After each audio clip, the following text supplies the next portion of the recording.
Bonjour à tous et bienvenue dans Bonjour chez vous. Alors on a passé une belle semaine très riche avec toutes sortes de sujets. On a, je crois, été capable de rejoindre chacun d'entre vous dans un domaine de votre vie, en tout cas, parce qu'on a touché à beaucoup de thématiques cette semaine. Et on termine en parlant de la peur de manquer. C'est bien plus qu'une question d'argent. Et pour parler de ce sujet, je suis avec Aurélie et Frank. Hello à vous deux. Bonjour Evelyne, bonjour Frank. Bonjour à vous. J'ai l'impression de ne pas avoir été touché par tous les sujets. Ah, pourtant, quand on a fait le sujet de la médisance, tu avais l'air de vivre ça profondément. Tu t'en souviens pas? Non. Tu as eu cette impression, Aurélie, toi? Ça va. Et si tu nous as dit ce que tu faisais pour ne pas médire et tout, toutes tes petites techniques? Oui, les techniques. Voilà, ça te revient? Peut-être que ça doit aider quelqu'un. Bah, j'imagine. Certainement. J'imagine. Ouais. Tout ce que tu fais, Frank, est important. Mais là, on parle de la peur de ne pas manquer. La peur de manquer. La peur de... la semaine a été longue!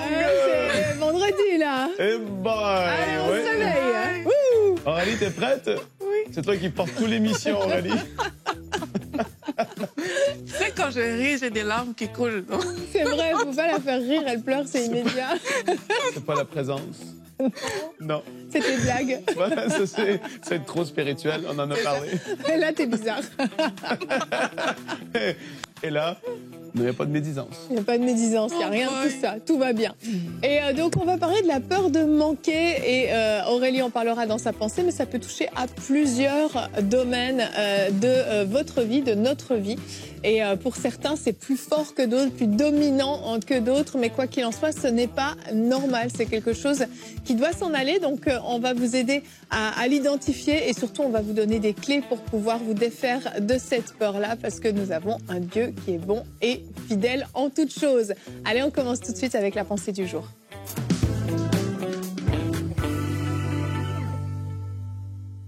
Alors, c'est quoi la peur du manque? C'est ce sentiment d'insécurité qu'on peut avoir devant différents types de besoins. Donc, il y a des personnes comme ça qui, devant le futur, elles auront juste peur que quelque chose manque dans leur vie. Il y a des personnes qui vont se dire, est-ce que je vais vraiment garder ce boulot? Ça, c'est plus sur le plan professionnel. Il y a des personnes qui vont se demander, mais est-ce que je vais toujours pouvoir payer le loyer? C'est pas que l'argent n'est pas là, c'est que dans la tête, il y a ce questionnement constant, en fait. Est-ce qu'il y aura encore assez dans ma vie sur le plan émotionnel? Ça va se traduire par des peurs comme j'ai peut-être peur de finir vieille fille, j'ai peur de finir tout seul. Sur le plan spirituel, on peut avoir peur de rater l'appel de Dieu, peur de passer à côté de quelque chose. J'ai peut-être eu ce rêve, j'ai pas tout compris, mais tout de suite j'ai peur en fait d'avoir loupé un truc. Donc on est comme ça habité d'une peur constante. Et c'est une condition en fait où on n'est pas sûr du lendemain. Parce qu'on n'est pas sûr du lendemain, on va poser des actes qui sont basés sur nos inquiétudes plutôt que d'avoir confiance en Dieu. Il y aura quelque part cette obsession que quelque chose va manquer, il y a une pénurie qui va arriver, il y a quelque chose, je vais pas finir ma vie de la bonne manière. Il y a toujours un truc à l'intérieur qui va pousser à poser un certain type d'action. Certaines personnes, sur le plan professionnel, ce qu'elles vont faire, c'est qu'elles vont travailler toujours plus. Elles vont se donner d'une manière inconsidérée juste parce qu'elles ont peur quelque part de manquer de travail.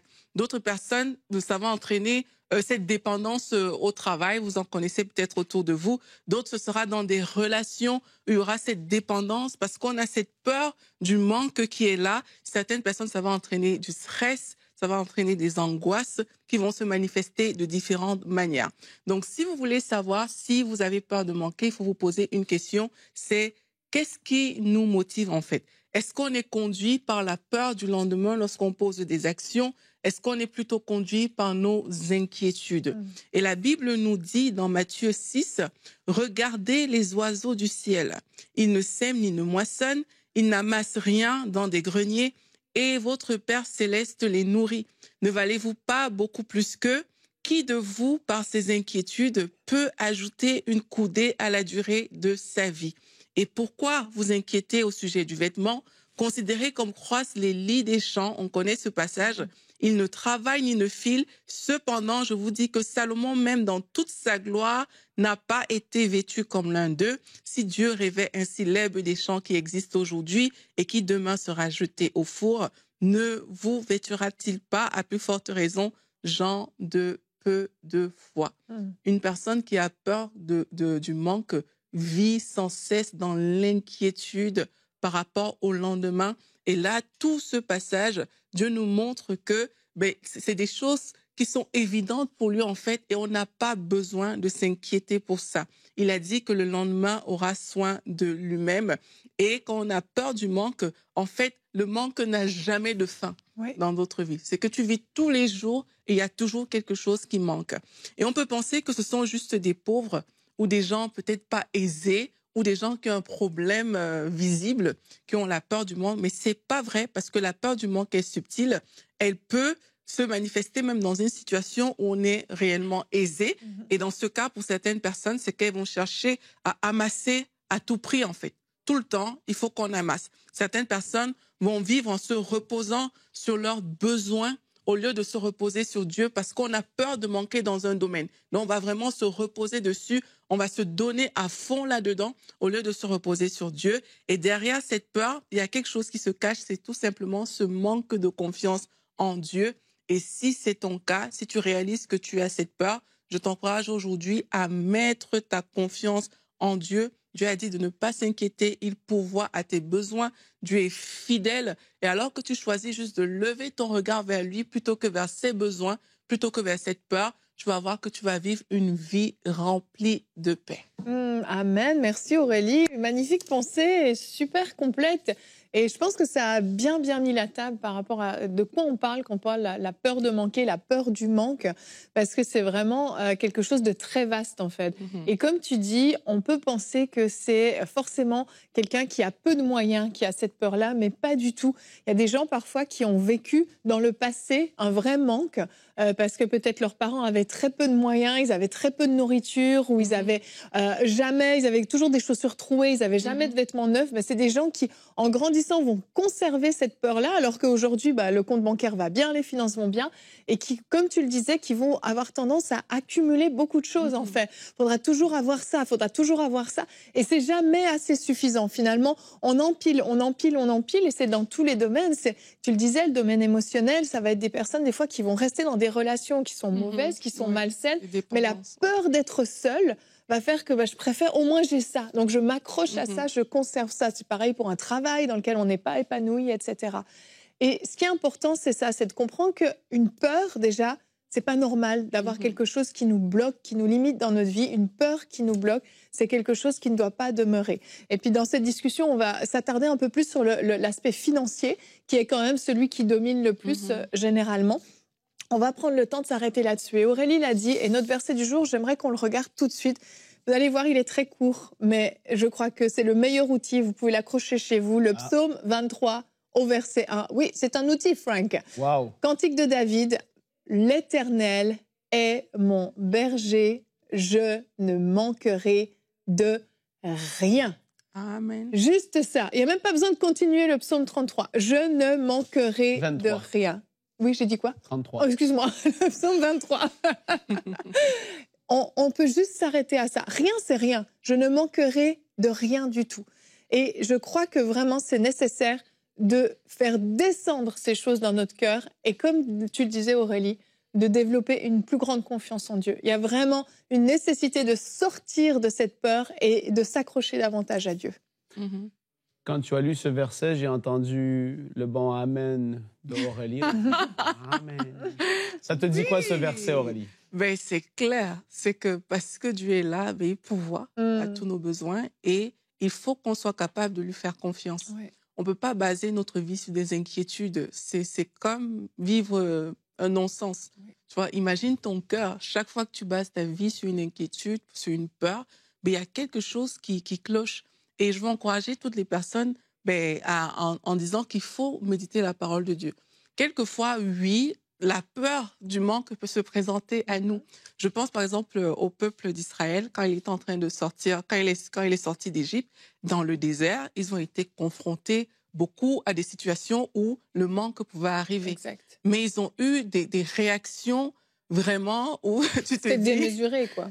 Dieu qui vient d'ouvrir la mer devant toi, tu as marché sur l'eau, et puis là, tu manques d'eau, ou tu trouves l'eau amère, et là, tu te plains, tu murmures, tu critiques. Ils n'avaient pas cette attitude-là. Et ça, c'est des choses qui doivent nous enseigner hein, devant les différentes situations du manque. Tu vas plus loin dans la parole de Dieu, tu vois l'histoire des personnes comme la veuve de Sarepta qui a manqué, et puis Dieu a toujours pourvu. Tu continues, tu arrives aux noces de Cana. Il y avait aussi une peur du manque à ce moment parce qu'il avait peur en fait que le vin vienne à manquer. Et là, tu vois comment Jésus-Christ, il arrive en scène et il dit de remplir l'eau dans des jarres. Et là, la situation se change en fait. Quelquefois, on manque de perspective tout simplement par rapport à ce que Dieu peut faire dans notre vie. Et c'est important d'ouvrir. C'est important d'ouvrir nos yeux et de dire, je ne peux pas laisser la peur de ne pas payer mon loyer me miner en fait. Dieu est bien plus grand que ça. Oui. Il y a tellement de témoignages, il y a tellement d'histoires dans la Bible qui montrent que Dieu peut pouvoir. Et au lieu de fixer nos yeux sur cette peur-là, on doit pouvoir fixer les yeux sur Dieu et vraiment dire, Seigneur, peut-être je ne connais pas tout aujourd'hui, mais je sais que tu vas le faire. Si tu l'as fait pour la veuve alors que sa situation était quasi désespérée, si tu l'as fait à des moments comme ça dans la vie des gens, mais aujourd'hui, je choisis de te faire confiance tout simplement. Mais ne vous laissez pas miner, et dans tous les domaines. Hein. Là, on parle du côté financier, mais quand je regardais ça sur Internet, j'essayais de comprendre. Il y a beaucoup de gens, c'est émotionnel. Oui. C'est vraiment qu'on ne fait plus confiance assez en Dieu pour que Dieu pourvoie dans nos relations, qu'il pourvoie dans notre bien-être, dans notre paix. On ne fait plus assez confiance. On essaie de faire par nos propres forces. Au final, ça ne marche pas, mais on est toujours en train de courir après quelque chose. Il y a toujours cette peur qui nous draine tout le temps. Et ça rend des vies des gens pas paisibles, en fait. Tout à fait. On veut éviter ça. Et dans le domaine financier, quelque chose qui vient bloquer beaucoup aussi, quand on a cette peur de manquer, c'est on ne s'aime pas.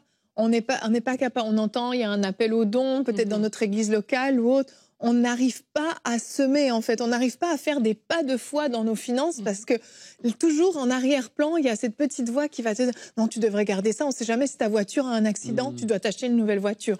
Si tout à coup, demain, les prix augmentent à la station-service et que tu n'es plus capable de payer ton essence, les loyers, l'inflation. Et puis, il y a toujours cette petite voix. Et ça fait que jamais tu es capable de semer. Tu n'es jamais capable de relâcher, en fait. Et tu gardes, mais tu gardes d'une manière malsaine, en fait. C'est vraiment comme la peur c'est comme tu tiens ces choses-là, puis tu les conserves fort contre toi, puis non, puis tu veux pas, tu manques de générosité, tu manques de libéralité, et c'est hyper violent parce que, comme tu le dis, comme ça vient d'une peur, ça veut dire que il n'y a plus même l'opportunité au surnaturel de se manifester dans ta vie. Tu bloques toutes les fois où Dieu voudrait intervenir, toutes les fois où le surnaturel voudrait se manifester pour changer ta situation. Tout ça est bloqué par ta peur parce que tu gardes. Et donc, finalement, le résultat, c'est que tu ne comptes plus que sur toi-même pour pourvoir à tes besoins. Et c'est là où ça devient dramatique. C'est que tu dis à Dieu, consciemment ou inconsciemment, tu dis à Dieu, je ne te fais pas confiance pour prendre soin de moi. Et pourtant, Dieu est ton Père céleste. Il est celui qui pourvoit à tous nos besoins, dit la parole de Dieu. Mais toi, en gardant comme ça et en ayant cette attitude-là, que tu le veuilles ou non, le message que tu envoies, c'est « Seigneur, je ne te fais pas confiance ». Et j'aimerais vraiment challenger quelqu'un aujourd'hui à oser semer, oser faire un pas de foi, oser répondre à un appel aux dons, oser se lancer vraiment dans quelque chose de différent, quelque chose que vous n'avez jamais fait. Faites preuve de générosité. Allez donner à une sœur, à un frère, quelque chose même que vous possédez puis qui est cher à vos yeux, allez le donner. Faites un pas de foi, puis dire à Dieu, Seigneur, je me défais de ça, mais je te fais confiance profondément. Et je crois qu'on a un témoignage, Aurélie, d'une partenaire qui est hyper touchant. Oui, c'est Pascaline. Elle nous a écrit de l'île Maurice. Et elle nous raconte en fait qu'elle était dans une phase où elle travaillait dur. Et quand elle travaillait, elle prenait parfois pas de pause parce qu'il fallait qu'elle travaille. Elle faisait des heures supplémentaires à n'en plus finir. Et malgré tout ça, sa patronne, qu'est-ce qu'elle a fait? C'est qu'elle n'a pas payé. Elle n'a pas payé en fait.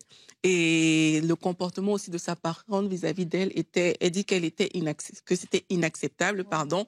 Elle dit qu'en plus, elle avait des dettes qu'elle devait payer et les revenus qu'elle avait étaient tellement minimes que ça ne pouvait pas couvrir ses dettes. Et un jour, elle dit qu'elle a senti que Dieu lui demandait de faire un don à EMCI. Elle a dit qu'elle a lutté d'abord avec cette pensée-là, mais finalement, elle y est allée, elle a fait.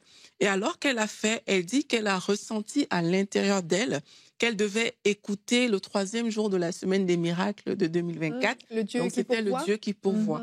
Et alors qu'elle était en train d'écouter le Dieu qui pourvoit, elle dit, j'ai vu la fidélité de Dieu, j'ai vu la fidélité de notre papa. Nous avons pu payer nos dettes. En fait, ce qui s'est passé, c'est que Dieu a touché un proche et ce proche-là lui a donné de l'argent.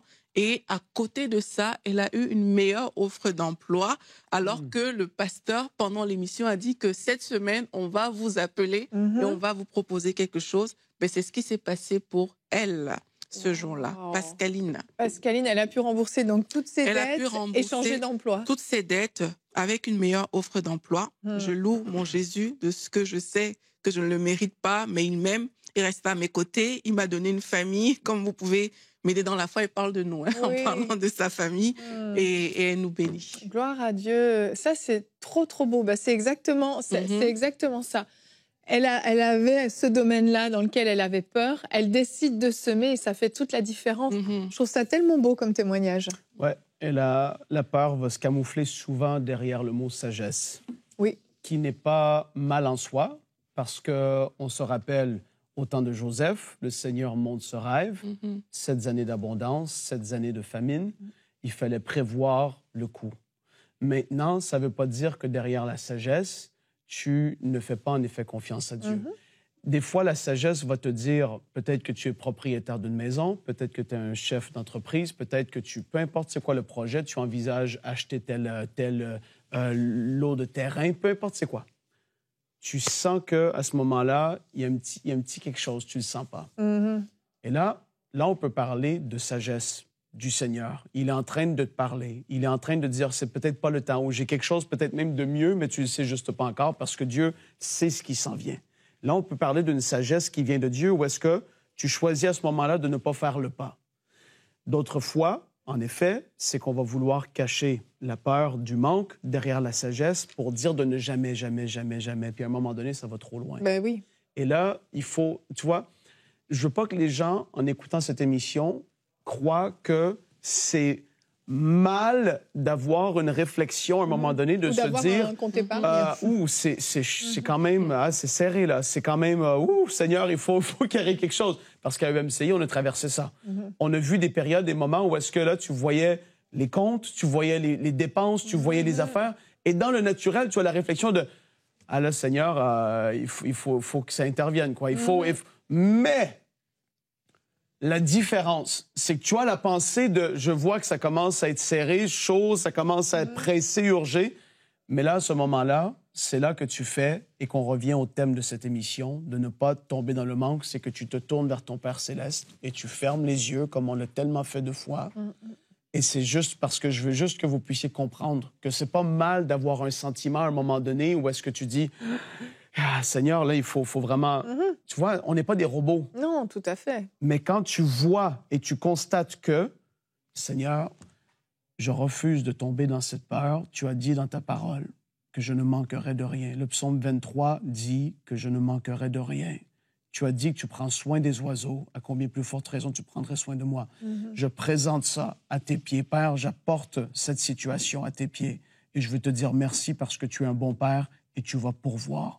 Là, tu es en train de manifester la foi à travers de ta prière, à travers du fait de dire « je refuse la peur et j'amène ça à tes pieds et Seigneur, j'ai foi en toi que tu vas pourvoir ».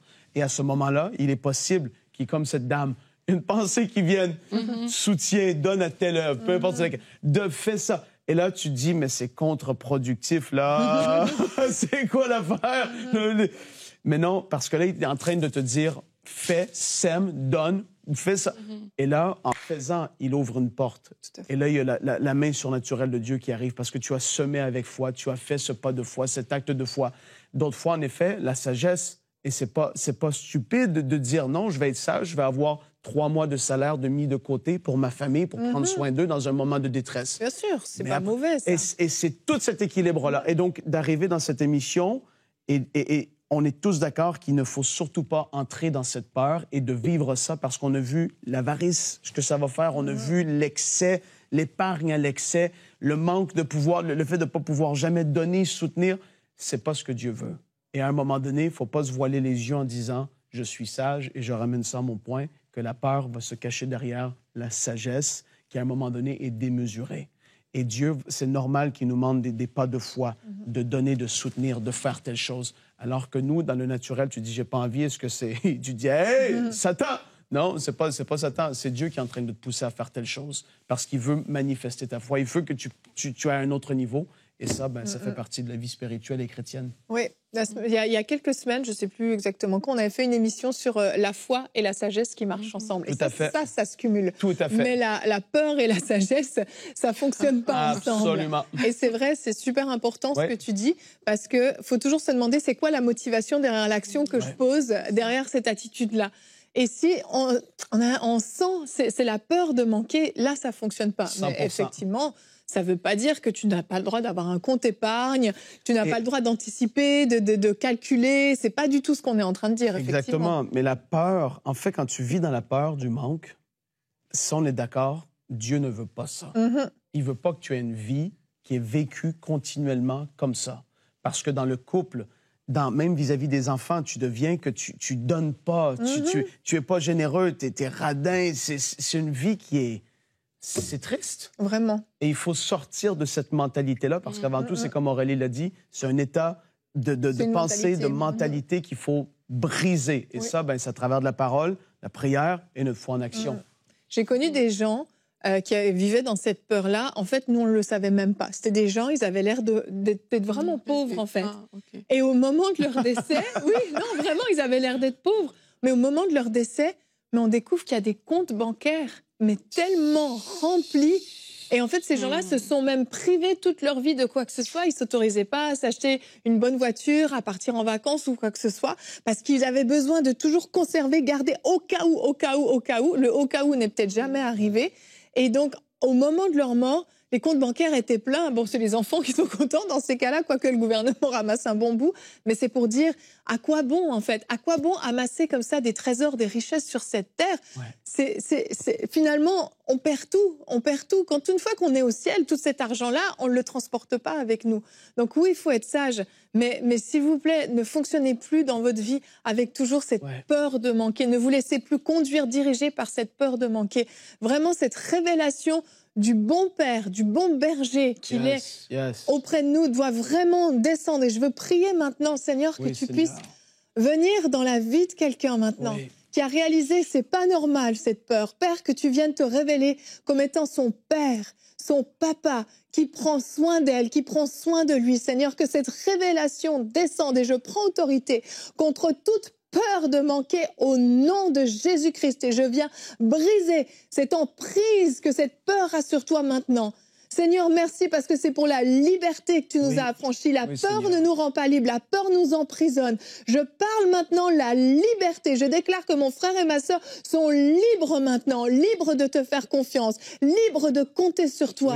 Seigneur, merci pour ta paix qui remplit, une paix parfaite, une paix que rien ne peut ôter. La paix de Jésus-Christ qui est le Prince de paix vient maintenant te remplir au nom de Jésus-Christ. Merci Seigneur. Merci Seigneur, oui Seigneur. Alléluia. Oui Seigneur. Seigneur, on veut prier pour les couples pour lesquels ça a été un sujet de tension et même de dispute. Seigneur, l'épargne, l'excès, et le fait de même pas pouvoir faire des sorties, de même pas pouvoir acheter un vêtement à l'autre pour lui faire plaisir, parce qu'il y a cette peur, et pour certaines personnes, c'est là. Seigneur, je prie qu'il puisse y avoir ta paix qui s'installe et qu'il y ait des discussions, et même comme en effet, en accord avec ce que Evelyne a prié, que cette mentalité-là et cette forteresse qui peut être là dans leur vie, Seigneur, que ça puisse être brisé. Parce que tu ne les appelles pas à vivre une vie longue vie de couple heureuse alors qu'ils ne peuvent même pas faire des activités ensemble, aller de l'avant, avoir des projets et rêver à cause de la peur du manque. Seigneur, je prie qu'il puisse y avoir une vision rafraîchie. Je prie qu'ils puissent voir les choses différemment, Seigneur, qu'ils puissent rêver à nouveau. Seigneur, que tu puisses les amener à un autre niveau dans leur façon de voir les finances, dans le nom de Jésus. Et Seigneur, afin que ça ne se transmette pas dans la vie des enfants. Parce qu'on le voit tellement souvent, cette mentalité par rapport aux finances, c'est vraiment générationnel. Oui. Le grand-père, l'arrière-grand-père était comme ça l'a descendu, descendu. Et la famille n'a souvent pas pu dépasser certains niveaux et devenir des personnes qui ont créé des entreprises et toutes sortes de choses à cause de ce manque et cette peur de manquer. Père, je prie au nom de Jésus qu'il puisse y avoir des limites qui soient défoncées, des plafonds qui avaient été mis par des paroles négatives par rapport aux parents et à ceux dans la vie des enfants qui nous regardent aujourd'hui. Père, que tu les amènes à voir tellement plus grand, qu'il y ait des plafonds qui défoncent au-dessus de leur tête, Seigneur, qu'ils voient d'une nouvelle façon les finances au nom de Jésus, afin qu'ils puissent prospérer à tous égards, comme tu le dis dans ta parole, pas juste financièrement, mais à tous les niveaux. Seigneur, merci pour ta main à l'œuvre dans leur vie. Nous prions au nom de Jésus. Alléluia. Merci, Seigneur. Yes. Amen, amen. Et avant de terminer cette émission, j'aimerais donner l'opportunité à quelqu'un qui nous suit aujourd'hui. Tu as été interpellé par ce sujet, le témoignage de Pascaline t'a touché. Eh bien, j'aimerais te donner l'opportunité aujourd'hui de pouvoir devenir un semeur. Peut-être que ça va être la première fois que tu vas faire ce pas de foi, que tu vas semer. Si c'est ton cas, si tu veux toi aussi rejoindre la famille des partenaires, tu peux aller maintenant sur emcitv.com/don et tu peux rejoindre cette famille des partenaires en donnant mensuellement dans cette œuvre. C'est une semence. C'est une semence et pour certains, ça va être un pas de foi. J'ai conscience que pour certains, ça peut faire peur, mais j'aimerais vraiment t'encourager à faire confiance au Seigneur, à lui faire confiance et lui dire, Seigneur, alors que je prends la décision de semer, je sais que tu prendras soin de moi, que tu pourvoiras à tous mes besoins parce que tu es fidèle, Seigneur. Et vraiment, je prie que le Seigneur puisse vous toucher là où vous êtes et que vous puissiez vraiment vivre quelque chose de spécial après cette émission et que cette peur du manque vous lâche d'une manière définitive. Vraiment, le Seigneur veut vous rendre libre et j'espère de tout cœur que ce qui a pu être partagé aujourd'hui a pu avoir un impact vraiment très, très fort dans votre vie, qu'il y ait un avant et un après. C'est vraiment ma prière, que cette émission ait produit un avant et un après. Alors, peut-être que la peur du manque voudra revenir. Peut-être que par moments, vous allez devoir résister. Vous allez devoir changer votre manière de faire, renouveler votre intelligence. Et pour ça, la parole de Dieu est là. Vous allez pouvoir méditer sur des versets, comme l'a dit Aurélie, et apprendre à faire confiance à Dieu, à dépendre de lui avec foi et avec sagesse. Merci Frank, merci Aurélie. Et on se retrouve la semaine prochaine. On a encore un merveilleux programme, tous ensemble à partager. Je vous souhaite un merveilleux week-end. Soyez bénis et bonjour chez vous.